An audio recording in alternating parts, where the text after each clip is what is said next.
شور غوغا نه لږ جدا شه د ښار د رڼاګانو شور غوغا نه لږ جدا شه راشه د خپل کلي د سپرلو سره اشنا شه ګلونه پاڼې پاڼې په هر لور چې غوړېدلي وي بوټي لوی واړه په هر طرف راټوکېدلي وي چنار ځنګلغړۍ یخه هوا کې چې ټالۍ وهي څانګې په ګودر یې لکه شال راغورځېدلي وي او د غره لمن کې جوړ کچک کورونه ډېر ښایسته ښکاري بوټي ډک د ګلو هر دیوال ته یې ختلي وي او ګوري ونې په ګلونو او شینکۍ د خوړ په غاړه مازدیګر ورته زیړمل کې چې همزولي راوتلي وي او د غرونو څوکې شنې په ګورو ونو د ځنګل ښکاري لارې چې کږې په هر طرف ورته ختلي وي او سندرې د مارغانو د سبا تازه هوا کې منفرخه په ګلاب لکه د اوښکې بهېدلې وي راشه په ښایست لکه پتنګ ورته پیدا شه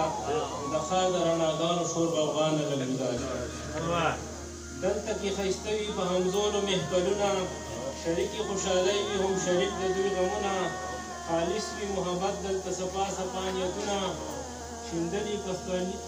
چې سپرلي وي هر طرف باندې ګلونه خوندونه دلته ډېر وي ښه سیوا شي دا خوندونه تېرېږي په قرار چې د ژوندون پکې وختونه راشه د مکېږي دلته ستړي ستړي زړونه